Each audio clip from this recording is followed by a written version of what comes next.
성령 충만을 받는 비결은 성령 세례는 한 번 받으면 되는데 이는 거듭날 때 받는 것입니다. 거듭난 성도는 모두 성령 세례를 받는 사람들입니다. 그러나 성령 충만은 중생한 성도가 여러 번 성령을 받음으로 되는 것입니다. 신자들 중에 어떤 분은 성령 충만을 받고 어떤 이들은 성령 충만함을 받지 못하고 있는데 누구나 충만함을 받아야 됩니다. 성령을 충만히 받으려면 다음같이 몇 가지를 힘써 실행해야 됩니다. 그러니까 성령 충만함을 존호의 목사는 어머니가 아버지가 아들을 데려갈 때 아들을 이렇게 같이 걸어가잖아요. 걸어가는데 특별히 그냥 같이 걸어가는 것보다도 아버지가 아들을 업고 가는, 예를 들면 그러니까 성령 여전히 우리 안에 임재하셨는데 충만함은 그런 어떤 이례적이다 이렇게 표현을 하더라고요. 어쨌든 우리가 성령 충만을 받으려면 기도에 힘써야 됩니다. 누가복음에 말씀하고 있는 것처럼 구하라 구할 것이요 찾으라 찾을 것이요 두드려 열 것이니 생선을 달라는 자에게 뱀을 줄 자하고 떡을 달라는 게 돌을 줄 자 없다. 하물며 악한 자를 좋은 것을 주시거든 하늘에 계신 아버지께서 구하는 자에게 성령을 주시지 않겠냐고 말씀했던 것처럼 예수님께서 승천하신 후 120명의 성도들이 마가의 다락방에 모여 합심하여 기도함으로 성령 충만함을 받았습니다. 기도라는 것은 내가 스스로 할 수 없다는 항복이기 때문에 성령은 에제르 파라클레토스 돕는 자잖아요. 그러니까 우리를 도와주시옵소서 이런 기도잖아요. 기도라는 것이 물론 하나님의 뜻을 찾는 것도 중요하지만 일반적으로 우리가 기도한다는 것은 내가 무엇을 이루고자 하는 내 스스로 할 수 없다는 그런 항복의 결과이기 때문에 기도에 힘써야 됩니다. 또 말씀을 듣고 배움으로 성령 충만함을 받습니다. 고넬료가 베드로를 청하여 하나님의 말씀을 듣는 중 거기에 모인 사람들에게 성령 충만함이 임했던 것처럼 그러니까 성령을 때로는 진리의 영이라고 그러거든요. 왜 그러냐면 말씀이 하나님이기 때문에 말씀을 우리가 듣고 배울 때 성령이 이 컵에 물이 채워진 것처럼 우리 안에 충만함을 받는다. 회개하고 세례를 받음으로 충만함을 받는 것입니다. 베드로가 전한 말씀을 듣고 마음에 찔림을 받는 무리들이 형제들아 우리가 어찌할꼬 할 때 베드로는 너희가 회개하여 각각 예수의 이름으로 세례를 받고 제사를 받으라. 그리하면 성령의 선물을 받으리라. 물론 성령이 우리 안에 임하기 때문에 우리에게 조명 또는 자각, 리폼드, 회개의 역사가 있죠. 그러나 성령의 그 단회적 임재와 성령 세례와 성령 충만함은 다르게 해석하고 있다는 거죠. 성령 세례는 단회적으로 성령이 우리 안에 임해 있고 이제 충만함은 아까 얘기했던 것처럼 이례적이다. 그런 성령 충만함을 경험하려면 기도해야 된다. 말씀 듣고 배움으로 성령 충만함을 받을 수 있다. 회개하고 세례 받음으로. 그건 성령 충만함의 증거는 뭐냐면은 여러 가지 증거들이 있지만 간추려 보면 몇 가지만 말씀드릴 수 있습니다. 자신이 죄인이므로 멸망받게 될 줄을 깨닫게 된다는 거죠. 왜? 성령은 우리에게 조명을 해주기 때문에. 성령 충만을 받으면 그 베드로 설교 앞에 찔림을 받고 우리가 어찌할꼬 탄식했던 것처럼 예수님을 속죄의 구주로 믿게 됩니다. 왜 그러냐면 성령은 예수에 대하여 생각나게 하고 기억나게 하고 가르쳐 주기 때문에. 또 우리의 구원이라는 것은 엄밀히 말하면 내가 길이요 진리요 생명이라고 말씀했던 것처럼 예수의 충만이거든요. 교회의 본질이. 영생은 하나님과 그가 보내신 독생자 예수를 아는 거라고 말씀했던 것처럼 성령을 받게 되면 예수께서 구속의 역사를 이루시고 칼빈은 그 예수에게 복과 은혜를 다 줬는데 그와 우리를 묶고 있는 것이 띠가 성령이다 고백했던 것처럼 성령 충만함의 증거는 예수님을 속죄의 구주로 믿게 된다는 거죠. 그리고 하나님을 아버지라 부르게 된다는 거예요. 이유는 아들의 성령, 아들의 영을 받았기 때문에 양자의 영이 우리 안에 함께한다 그러잖아요. 그래서 아버지라 고백한다고 말씀했던 것처럼. 그러니까 우리가 하나님을 아버지라고 부르는 것도 쉬운 것 같지만 쉽지 않습니다. 실질적으로 초신자들이 하나님을 아버지라고 불러지지가 않아요. 근데 성령 충만함을 받게 되면은 아주 자연스럽게 하나님 아버지 이렇게 고백하게 된다는 거죠. 성경에 기록된 진리를 깨닫게 됩니다. 성령께서 마음을 새롭게 또는 밝게 하여 주기 때문에 성령 충만함을 받으면 그 진리에 대하여 깨닫게 된다는 거예요. 우리 예수님이 성령을 얘기하면서 나에 대하여 생각나게 하고 기억나게 하고 가르쳐 주려고 말씀했던 것처럼 또 성령 충만함의 증거는 마음 가운데 평안과 감사함과 기쁨이 넘칩니다. 왜 그러냐면 성령께서 우리에게 모든 좋은 선물을 주시기 때문에 또 성령이 우리를 도와주기 때문에 성령이 우리에게 확증해 주기 때문에 성령이 우리를 보증해 주기 때문에 성령 충만함을 받으면은 평안과 감사와 기쁨이 넘친다는 거예요. 성령 충만함을 받으면. 또 주시는 은사를 받아요. 성령께서 나누어지는 은사의 종류가 많습니다. 이 여러 가지 은사를 성령께서 자기 뜻대로 각 사람들에게 이제 각각 다르게 나누어 줍니다. 그러면 이제 성령의 은사를 받은 사람은 증거가 하나님이 성령께서 성령을 통하여 하나님이 은사를 주는데 그 은사는 교회의 덕과 유익이 된다. 덕. 첫째 교회의 덕과 유익. 그러니까 성령께서 주신 은사는 내 자랑으로 가는 게 아니라 성령의 충만함으로 주신 은사는 교회에 덕을 끼친다. 교회에 유익을 끼친다. 이렇게 이해하면 됩니다. 그래서 고린도 교회가 많은 문제들이 있을 때 바울이 그런 고백을 했던 것처럼 바울은 심지어는 내가 그 실족한 영혼을 위해서는 평생 고기를 안 먹겠다고 고백했던 것처럼 그리고 성령의 9가지 열매를 맺습니다. 여기는 사랑이라 화평, 오래 참음, 자비 양성, 충성, 온유, 절제입니다. 여기에 제일은 사랑이죠. 그러니까 이 지금 9가지 열매를 얘기하면서 이제 어느 주석가는 뭘 강조하냐면은 성령 충만함은 인격적이다. 성품적이다.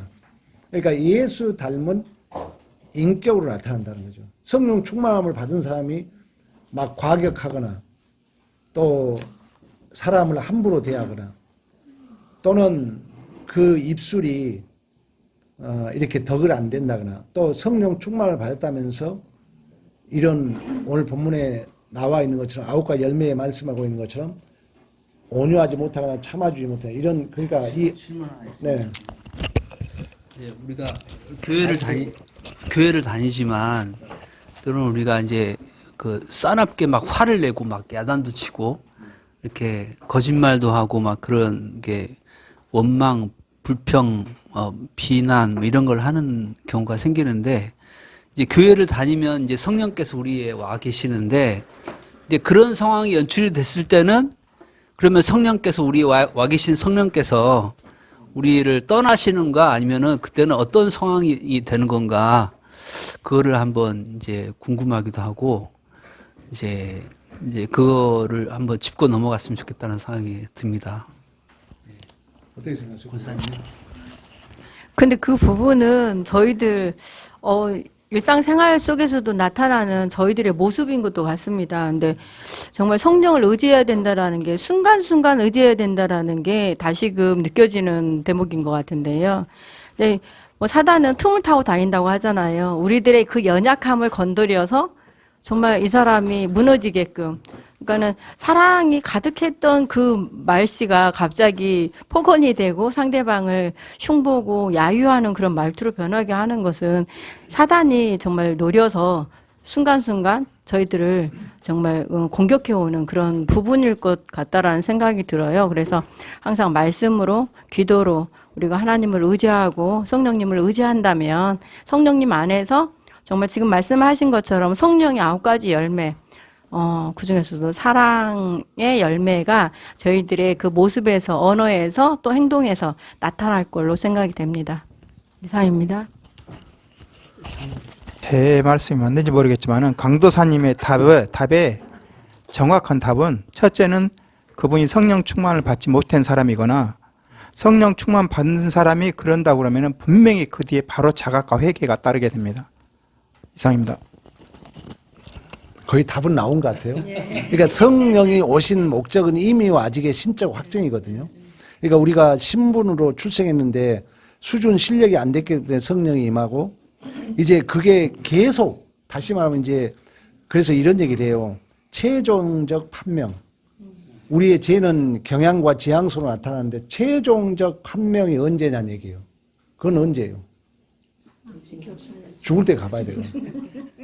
두 강도 중에 공로 없이 구원받잖아요. 그러니까 그 중간에라도 그 강도는 마지막에 회개하잖아요. 그러니까 우리는 평가 못한다는 거예요.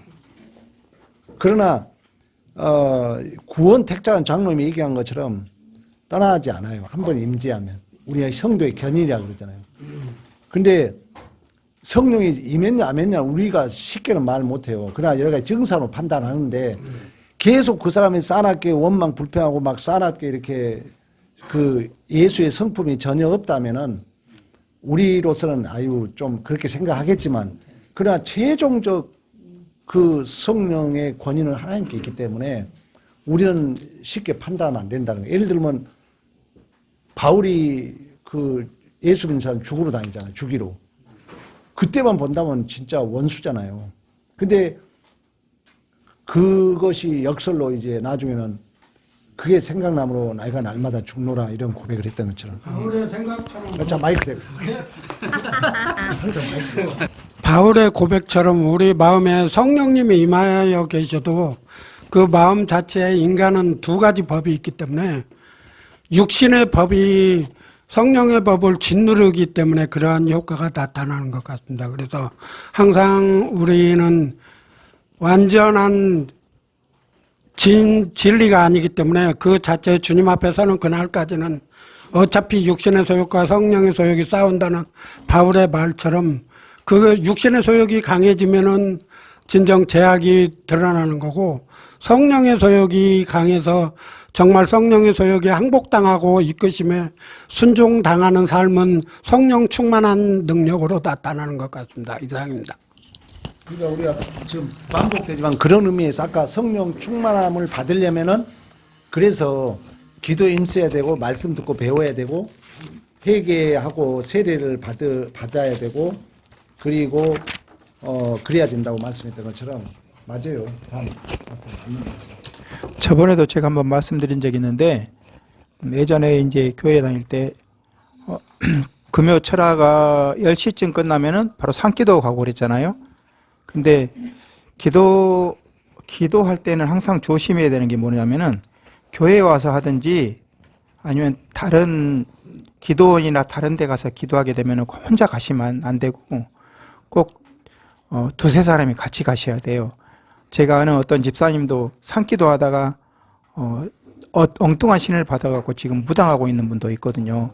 그러니까 기도하실 때도 산기도 하실 때 굉장히 조심해야 되는 게 혼자 가시면 절대 안 되고 같이 뭐 그룹별로 가시든지 아니면은 기도원에 가서 기도원은 그래도 이제 기도원 전체가 성령 하나님께서 이제 함께 계시는 곳이기 때문에 그런 데 가서 하시는 건 좋은데 괜히 산기도 가서 막 기도에 불 붙어가지고 산기도 가서 혼자 간다고 갔다가 큰일 납니다. 그러니까 여기 오늘 본문 말씀에도 성령 충만이 이제 기도하면서 받는다고 그러는데 거기 100% 맞는 건 맞는 건데 기도는 조심히 하셔야 됩니다. 이상입니다. 맞아요. 그러니까 우리가 그런 얘기를 해요. 반드시 기도는 말씀을 읽어야 되는 게 6대4로 해요. 우리 청년 때 우리도 이제 배웠던 기억이 나는데 말씀을 최소한 6대4. 그러니까 10분을 얘기했을 때 6분은 말씀을 읽고 4분은 기도할 정도로 6대4로 이제 얘기를 하거든요. 그러니까 이 성령 충만을 받으려면 우리가 아까 3가지 했잖아요. 기도 생활, 말씀 듣고 배우는 생활, 그리고 이제 회개하는 것. 이런 이제 3가지로 나누었는데 말씀이 근거 안 되면 우리 장로님 말씀하실 대로 옛날 우리도 삼각산 기도하면 항상 그런 얘기를 했어요. 가기 전에 꼭 얘기했어요. 가기 전에는 절대 혼자 떨어져 기도하지 말아라. 잘못 받으면 이제 그 악신들이 기도하는 곳에 은혜가 더한 곳에 죄가 더한다고 또 그런 것들이 있기 때문에 그래서 말씀을 근거해야 된다 이런 얘기를 하는 것입니다. 어쨌든 성령은 우리 안에 단회적으로 임재하면 성도의 견인에서 나와 있는 것은 택자는 떠나지 않는다. 그러나 이제 그 허용의 섭리란 얘기를 했던 것처럼 우리의 목적은 예수의 충만으로 성품의 변화, 성품의 변화. 그러면 오늘 오전에도 우리가 얘기했던 것처럼 성품의 변화는 기계적으로 안 되거든요. 인격의 변화는 기계적으로 안 돼요. 그래서 하나님은 우리의 실수를 허용한다는 거예요. 그래서 나를 보게 하고 내가 아파하고 슬퍼하고 그만큼 또 그 사람은 깊어지잖아요. 그러다 보니까 우리가 현상으로 나타나는 싸납고 원망 불평만 가지고는 판단하기 어렵다. 그러나 문제는 그분이 계속 그러고 있다면 이제 의심은 해볼 수 있겠죠. 그럼에도 불구하고 우리는 최종 주권은 하나님께 최종적 판명이 있기까지는 우리는 보류해야 된다. 그래서 어떤 것도 우리가 심판자가 되면 그 사람을 죄짓고 있는 거예요. 선악과의 주체로서 죄를 짓는 거예요. 우리는 누가 실수해도 가장 중요한 것은 이제 기다려주는 게 이제 요즘 저도 좀씩 그게 돼요. 우리가 이제 나이가 먹으면은 그래서 되게 목사님들 그래요. 60이 넘어 이제 목회가 될 때다 그래요. 그 전에는 젊다 보니까 파닥파닥하고 쉽게 정지하고 쉽게 판단하는데 이제 나이가 먹으면은 그동안 살아온 것들이 경험이 돼가지고 소위 관조주의라고 그러죠. 이제 기다려주고 참아주고 사랑은 오래 참는 거라 했잖아요. 그 오래 참는 것 속에 뭐라 했어요? 고난을 견뎌주는 거 감당해 주는 거예요. 제일 똑똑한 권사님 말씀하는 저 아까 그 질문, 강도사님의 질문하신 거에 이미 우리는 저는 저 생각은 그러거든요. 이미 예수님의 십자가에 못 박혀 돌아가심으로 우리는 죄사함을 받았고 예수님이 가시면서 내가 있는 것보다 너희한테 보혜사 성령님을 보내주실 거다. 그거에 대해서 내가 가만히 생각을 해봤어요. 왜 똑같은데 성삼위일체 성부성자 성령이 하나님이신데 왜 그렇게 말씀을 하셨을까라는 생각을 해봤을 때 예수님은 육의 몸이니까 전체적으로 돌보실 수가 없잖아요. 근데 성령님은 각기의 마음으로 오시는 거니까 그래서 성령님이 오시면 더 이제 괜찮다라고 말씀을 하신 것 같고 아까 뭐라고 그러셨냐면 막 포악했을 때 성령님이 계시냐 안 계시냐 이렇게 말씀을 하셨잖아요. 근데 이미 예수님이 가셨을 때 우리에게 성령님을 보내주셨기 때문에 성령님은 내 안에 임재하신다고 저는 생각을 하고 있는 거고 또 내가 죄를 지었을 때 근데 내가 죄를 짓는다는 건 내가 죄를 짓는 게 아니고 육인 내가 죄를 짓는 거지 영이 내가 짓는 거라고 생각하지 않거든요. 왜냐하면 하나님이 이미 정죄하셨기 때문에 그렇게 생각을 하는 거고 그리고 예를 들어서 내가 막 욕을 하고 막 누굴 비판하고 이런 거에 대해서 내가 이제 예를 들어서 제 구역 속회예배 때 그 얘기를 했어요. 아니 왜 똑같이 와가지고 저분은 왜 영적으로 성장을 안 하냐 왜 아직까지 방황을 하고 있냐라고 이렇게 자꾸 내가 마음속으로 이렇게 할 때 하나님이 나한테 무슨 말씀을 하시냐면 야 나도 기다린다 이렇게 말씀을 하시더라고요. 그래서 야 이거 내가 진짜 교만하고 내가 죄인입니다라고 제가 회개를 하고 그 다음부터는 보는 눈이 달라졌어요. 그래 하나님이 사랑하시고 하나님이 지켜봐 주시는데 내가 감히 그래서 할렐루야 할렐루야 이렇게 이제 칭찬하는 그 위주로 가는 거고 또 하나는 제가 막 고민을 하는 게 예수님이 오셔서 그 전에 예수님이 오시면 마귀사탄의 머리를 해야 한다고 그랬잖아요. 그러면 그 머리 없는 마귀사탄은 누구 공격하고 다닐지를 모른다고 생각을 한 거예요. 그러니까 나도 걸려 넘어질 수 있기 때문에 최대한 걸려 넘어지지 않기 위해서는 정말 말씀을 기도를 가지고 해야 된다. 그 대신 이제 제가 요새는 이제 예전에는 기도하는 방법이 강구하는 거 이렇게 했으면 좋겠다, 이렇게 해줬으면 좋겠다라고 했으면 지금은 이제 회개가 80, 그 다음에 강구하는 것도 그냥 강구가 아니라 하나님의 사명을 감당하는 거에 초점을 맞춰서 그래 주 예수 그리스도가 이 땅에 오심은 복음을 전하기 위한 것이기 때문에 거기다가 20%의 초점을 두고 회개와 강구로 이렇게 지금 기도를 드리고 있거든요. 그래서 성령님이 계신다 안 계신다는 감히 우리가 말을 할 수 있는 그 존재는 아니고 이미 보내주신다 했기 때문에 내 안에 성령님이 계시는 건 확신, 그리고 내가 죄 짓지 않도록 그 사단이 아무렇게나 나한테 공격을 해 들어오는 걸 막는 훈련을 해야 된다. 주 예수 이름으로 명하노니 나한테 교만의 영을 주는 마귀는 떠나가라. 이렇게 그 뭐라고 그러지? 대적하는 쪽으로 제가 이렇게 열심히 하고 있거든요. 이상입니다. 네. 오늘 다들 훌륭하셔가지고 잘 알고 계신 것 같습니다. 그래요. 우리 아주 좋은 얘기 하셨고, 성령의 하여튼 그 오신 위치는 방금 우리 권사님도 말씀하셨던 예수님께서 내가 떠나는 게 좋다. 그 말은 이제 성령은 시공간을 초월해서 임재하기 때문에 성령을 시적 확증으로 보증으로 줬다는 걸 우리의 연약함을 아신다는 거죠. 그래서 성령이 우리의 말할 수 없는 탄식으로 빌 바를 빈다 말씀했던 것처럼. 그런 부분이 어려운 것 같아요. 어쨌든 우리가 예수를 믿음에도 불구하고 왜 저럴까 이런 안타까움이 있죠. 그러나 우리는 알 수 없어요. 하나님이 왜 저렇게 허용을 하고 계신가. 그것은 하나님은 모든 게 협력하여서 선을 이룬다고 말씀하셨기 때문에. 자, 복습 문제입니다. 성삼위 중 셋째 위에 계신 분은 성령이죠. 이것은 어떤 위격, 동도한 권능, 동도한 영광입니다. 셋째라 해서 이렇게 순서로 생각하면 안 됩니다. 두 번째, 오순절 성령은 예수님 승천 후에 며칠 만에 오셨는가? 40일. 오순절이면은 50일이죠. 그러니까 부활해서 며칠 동안 계셨죠? 40일 동안. 승천하시고 10일 후에 오셨죠. 그러니까 50일이죠. 일순절이 10일이에요. 그래서 이제 6월절 다음 오순 일순이 10일, 그래서 오순절 50일로 합니다. 세 번째, 죄를 깨닫게 하신 분은 이제 우리 교회 수준이 엄청 높아졌습니다. 성령이 예수님께서 이제 하나의 기준이 돼가지고 예수를 조명해줘요. 그러니까 그 원리는 그렇다는 거예요.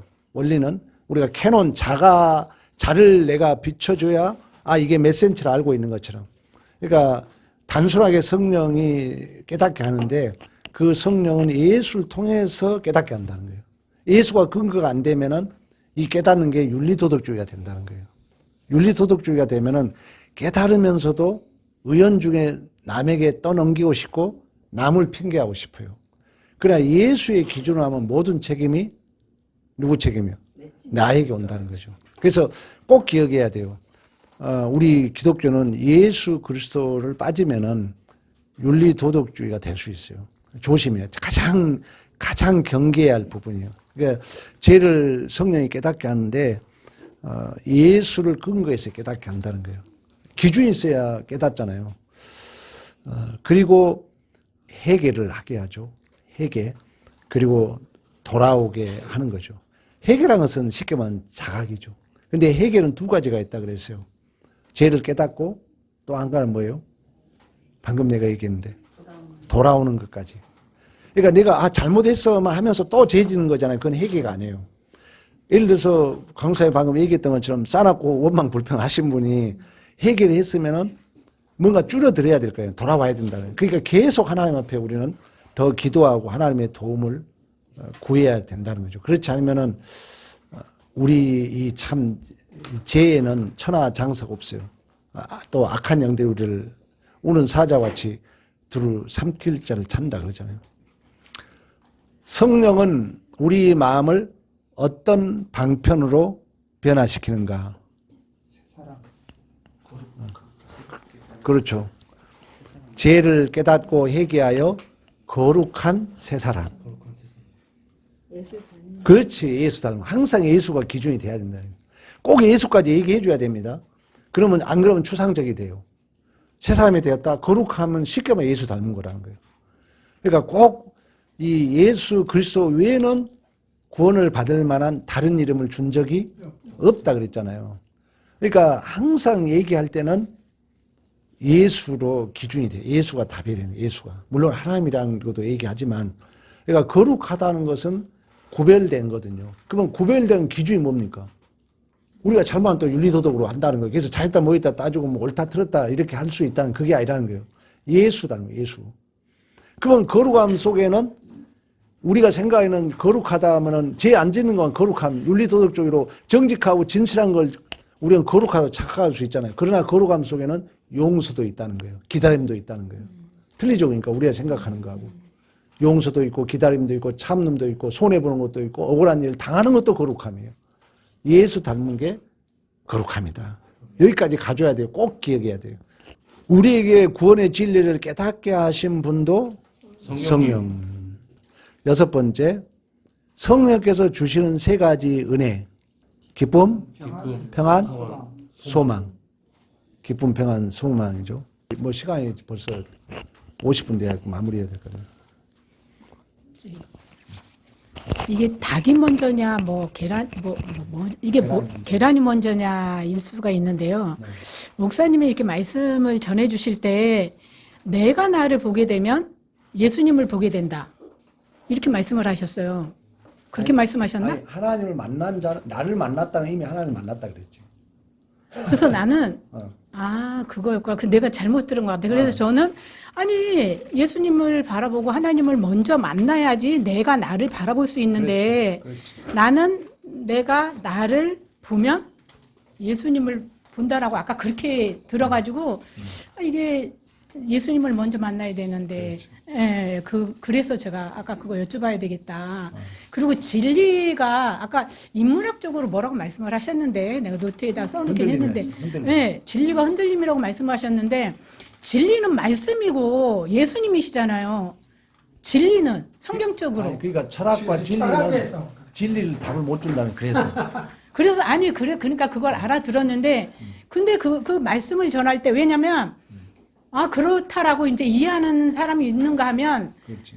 딱 분리를 시켜서 철학적인 것만 생각을 해서 이거를 이해할 수가 있겠다라는 생각을 해본 거예요. 그래서 나는 이렇게 말하는 것도 교만이고 그럴 수 있는데 맞아요. 좀 철학적인 부분을 말씀을 언급하시는 것보다 정말 하나님의 말씀인 진리인 예수님 하나님을 말씀을 더 부각을 해야 되는데 어떻게 보면 철학적인 인문학적인 그게 머리로 이렇게 지식적인 거 원하는 사람은 그게 올 수 있겠다라는 생각이 들어서 좀 그거에 대해서 좀 말씀을 드려야 되겠다. 죄송해요. 아유, 감사합니다. 이것도 좀 교만해지다. 아니, 맞는 말씀이에요. 아까 이제 네. 흔들림이 나와가지고 네. 우리에게 이제 그 사건이, 기근이 이제 우리에게 흔든다 해서 이제 네네네. 그 얘기해 줬는데. 근데 거기에 진리가 흔들린다고 그래가지고 하나님 예수님 진리인데 말씀이 그러니까 진리인데 흔들린다. 그렇죠. 그래서 맞아요. 네. 이제 예수, 그러니까 나를 만난다는 것은 그러니까 소크라테스 얘기도 내가 많이 들었잖아요. 네. 너 자신을 알라 했는데 철학은 네. 자신을 영원히 못 만나는 거예요. 네. 그 말은 역설은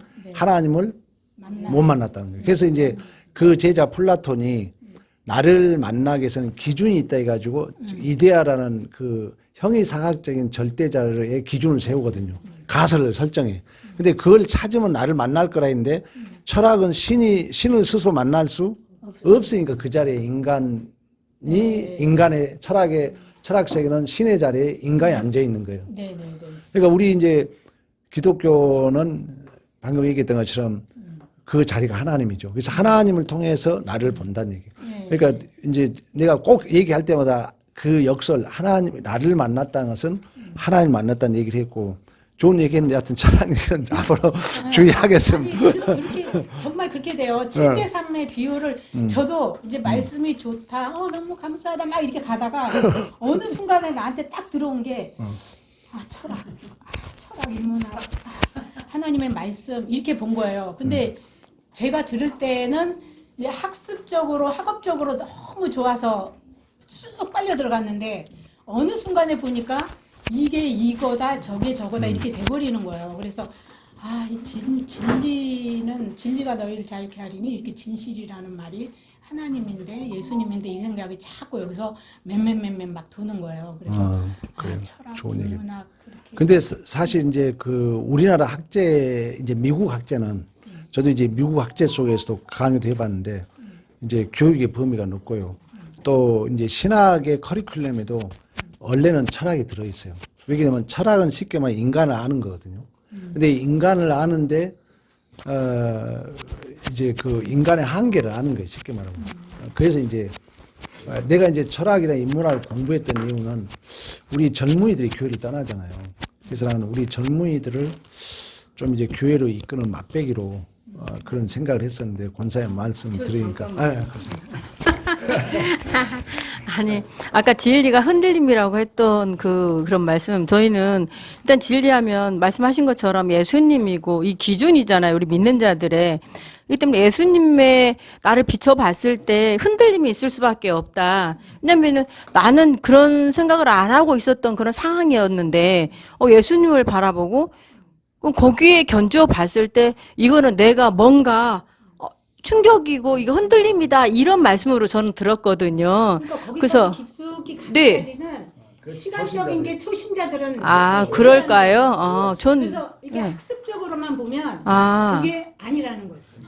저는 깊이 있는 예. 우리들은 괜찮은데 그러니까 저는 항상 이제 말씀을 그렇게 들어왔기 때문에 저희는 이제 기존에 그게 정립이 되어 있어서 그게 이해가 됐던 것 같으네요. 근데 권사님도 그렇게 말씀하시니까 그렇게 듣는 분들도 있으실까라는 생각이 지금 든 거예요. 저도.